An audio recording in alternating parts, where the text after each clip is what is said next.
di kaki gunung yang terjal dan jauh dari keramaian, terletak sebuah desa kecil bernama Kertawisata.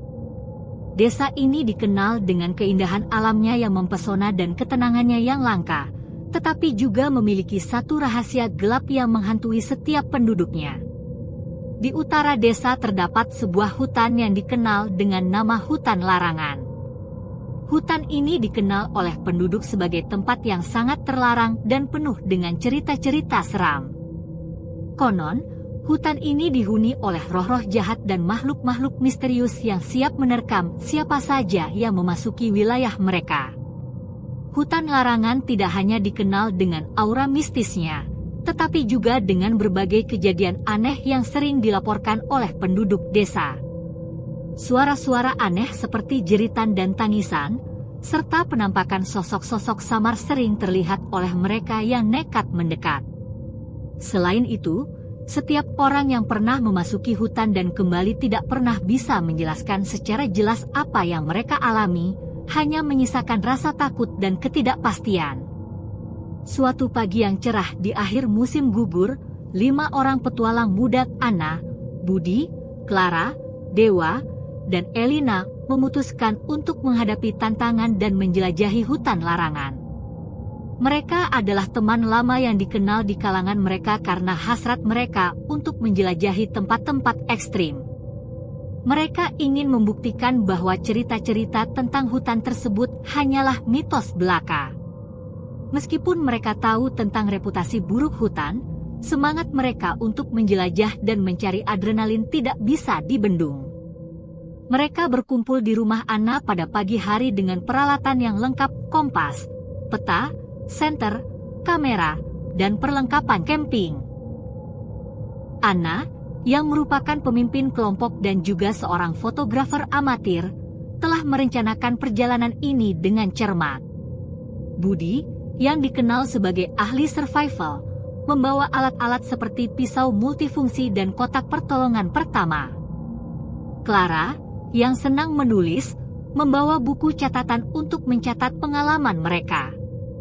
Dewa dan Elina, yang merupakan pasangan, membawa perbekalan makanan dan minuman serta beberapa peta tambahan yang mereka temukan di perpustakaan desa. Dengan suasana yang cerah dan penuh harapan, mereka berangkat menuju hutan pada pagi hari. Jalan setapak menuju hutan dipenuhi dengan dedaunan kuning dan merah yang rontok dari pepohonan. Hutan larangan mulai memperlihatkan karakteristiknya yang menakutkan saat mereka semakin dalam. Cahaya matahari hampir sepenuhnya tertutup oleh kanopi pohon yang lebat, dan suasana di sekitar mereka menjadi semakin gelap dan suram. Suara-suara hutan yang aneh mulai terdengar, mulai dari desiran angin yang membelai daun, hingga suara-suara burung yang tidak familiar. Setelah beberapa jam berjalan, mereka menemukan sebuah jalur setapak yang tampaknya lebih tua dan tidak terawat dibandingkan jalur-jalur lainnya. Jalur ini tampak lebih menantang, dan meskipun merasa ragu, mereka memutuskan untuk mengikutinya karena tampaknya mengarah ke sesuatu yang mungkin menarik. Jalur ini membawa mereka ke sebuah area terbuka yang dipenuhi dengan belukar dan tanaman liar. Di tengah-tengah area ini, mereka menemukan sebuah rumah tua yang tampaknya telah lama ditinggalkan. Rumah tersebut tampak sangat suram dan hampir tertutup oleh semak-semak dan akar pohon. Atapnya yang runtuh, jendela-jendela pecah, dan pintu yang terkulai memberikan kesan bahwa rumah itu telah lama ditinggalkan. Namun, aura misterius yang menyelimuti rumah tersebut menarik perhatian mereka. Anna, dengan rasa penasaran yang tinggi, menyarankan agar mereka memeriksa rumah itu, berharap bisa menemukan sesuatu yang menarik untuk foto dan mungkin memberikan wawasan lebih tentang hutan tersebut. Mereka membuka pintu yang sudah berkarat dengan hati-hati, dan suasana di dalam rumah sangat mencekam. Lantai kayu yang berderit di bawah setiap langkah mereka, serta aroma busuk yang menyengat dari jamur dan kelembapan, membuat mereka merasa tidak nyaman. Senter yang mereka bawa menerangi ruangan, mengungkapkan berbagai barang usang yang tampaknya telah lama terlupakan, furnitur yang rusak, buku-buku yang hampir tidak terbaca, dan barang-barang pribadi yang ditinggalkan. Di ruang utama rumah, mereka menemukan sebuah cermin besar yang terletak di dinding. Cermin itu tampak kotor dan bercak, dan ketika mereka melihat ke dalamnya, pantulan mereka tampak distorsi. Clara, yang merasa penasaran, memeriksa meja di dekat cermin dan menemukan sebuah buku harian usang. Buku harian itu terikat dengan tali kulit yang sudah retak dan terlihat sangat tua. Clara membuka buku tersebut dan mulai membaca isinya. Buku harian itu penuh dengan tulisan tangan yang tidak teratur dan gambar-gambar aneh. Tulisannya menceritakan tentang penghuni rumah yang terlibat dalam ritual-ritual gelap dan penyembahan roh-roh jahat. Clara membaca bagian yang menggambarkan bagaimana penghuni rumah ini berusaha memanggil entitas dari dimensi lain untuk mendapatkan kekuatan dan kekayaan. Mereka mengadakan ritual-ritual di hutan untuk memanggil roh-roh ini dan percaya bahwa mereka telah berhasil, namun tidak ada yang tahu apa yang terjadi setelah itu.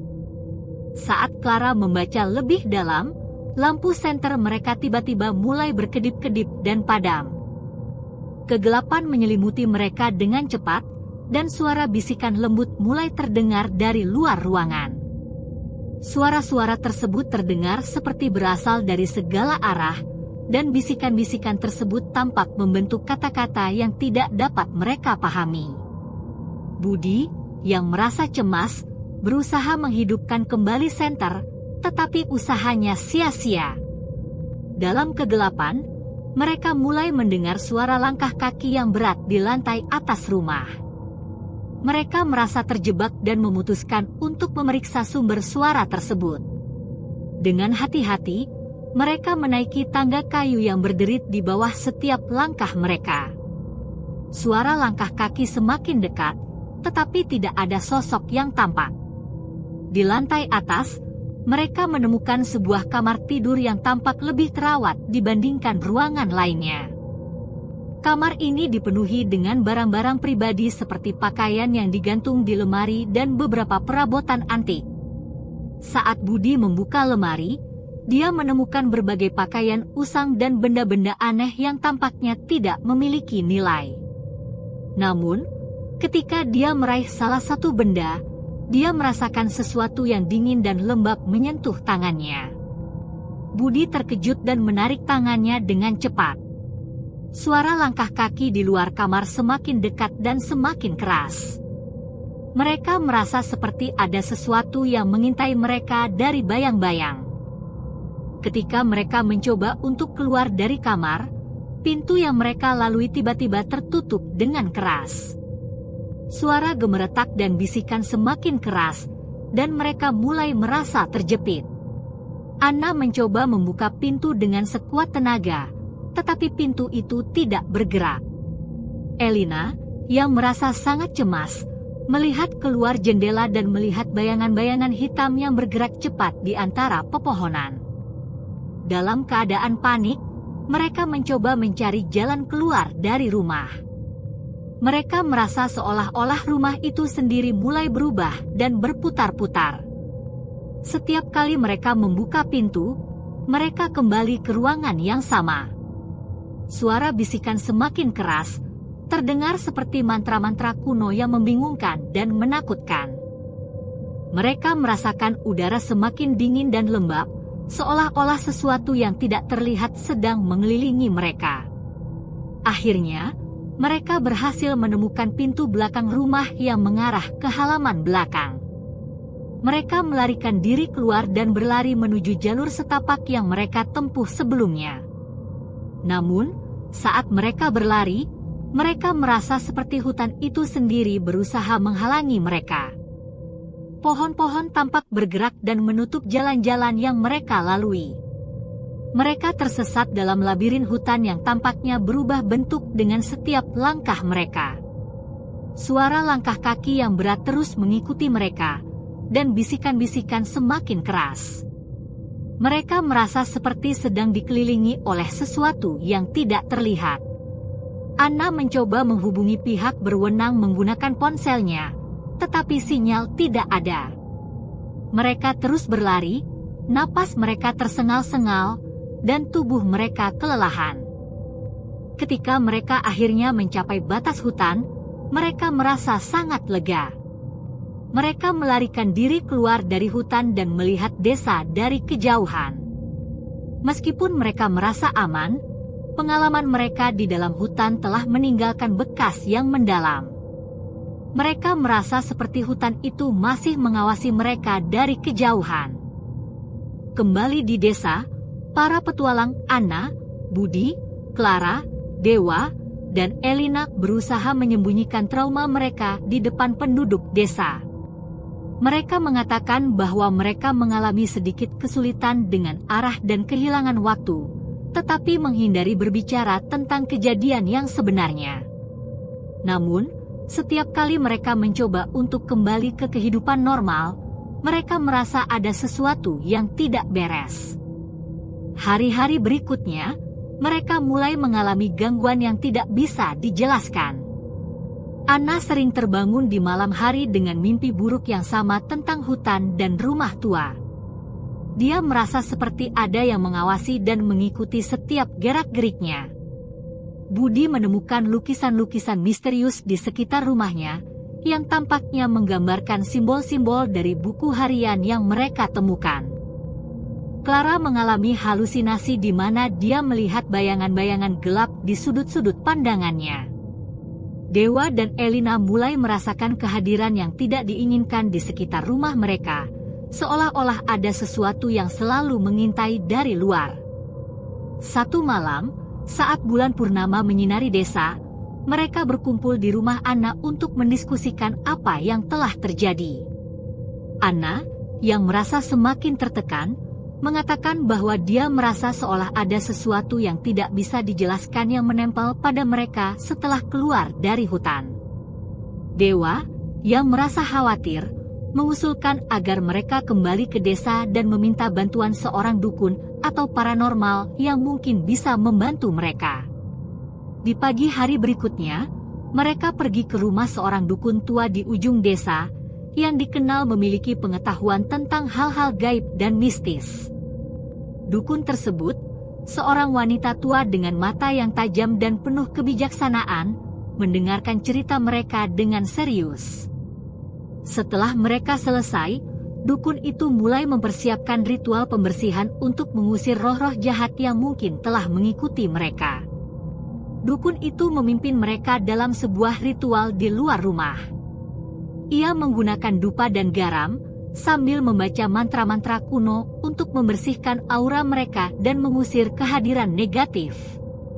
Selama ritual, suasana di sekitar mereka terasa sangat tegang, dan angin yang tiba-tiba berhembus membuat suasana semakin mencekam.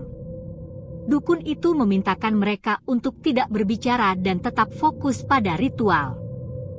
Ketika ritual selesai, dukun itu mengatakan bahwa mereka telah dibebaskan dari gangguan tersebut, tetapi peringatan untuk tidak kembali ke hutan larangan tetap diberikan. Meskipun mereka merasa lega setelah ritual, mereka tidak bisa sepenuhnya merasa tenang. Kehidupan sehari-hari mereka terus terganggu dengan perasaan ketidaknyamanan dan paranoia. Mereka sering mendengar suara-suara aneh di malam hari, dan bayangan gelap yang mereka lihat di sekitar rumah tidak pernah benar-benar menghilang. Mereka mulai berpikir bahwa mungkin ada sesuatu yang lebih gelap dan lebih menakutkan yang telah mereka bangkitkan di dalam hutan. Beberapa bulan kemudian, Anna menerima kiriman misterius di pintu rumahnya.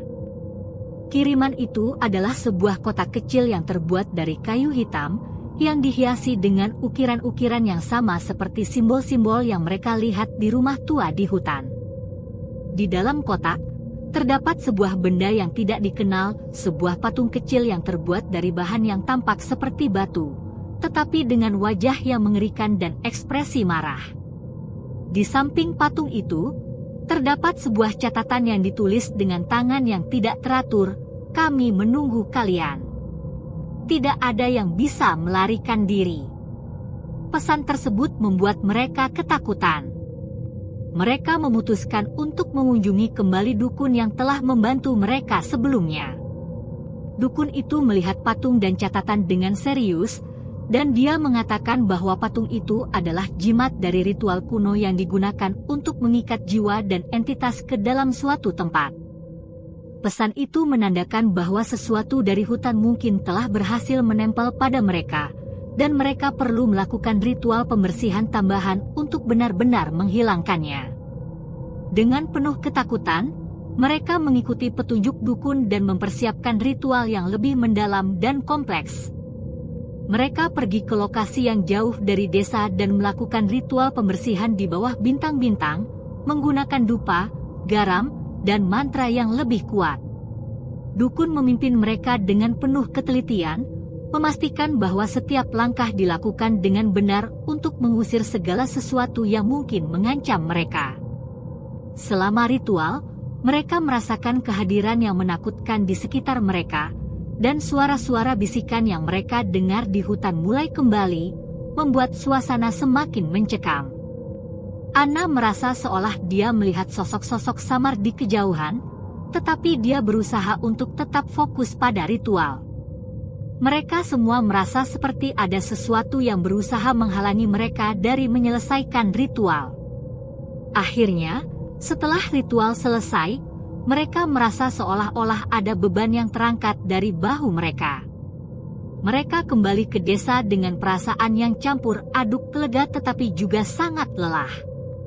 Meskipun mereka tidak mengalami gangguan yang sama seperti sebelumnya, mereka tetap merasa bahwa pengalaman mereka di hutan larangan telah meninggalkan bekas yang mendalam dan tak bisa dilupakan. Kehidupan mereka kembali berjalan dengan lambat, dan mereka berusaha untuk melanjutkan hidup mereka dengan normal.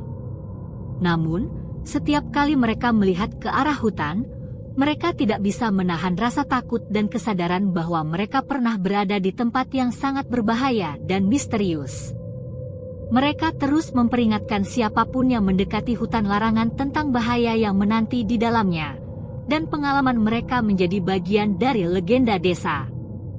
Hutan larangan tetap berdiri sebagai tempat yang penuh misteri dan bahaya, menunggu para petualang berikutnya yang mungkin akan menghadapi teror yang sama seperti yang dialami oleh Anna, Budi, Clara, Dewa, dan Elina. Dan setiap kali malam tiba, penduduk desa Kertawisata mendengar bisikan-bisikan yang lembut dan aneh dari arah hutan, sebagai pengingat bahwa ada sesuatu yang tidak bisa dijelaskan masih menghantui tempat tersebut.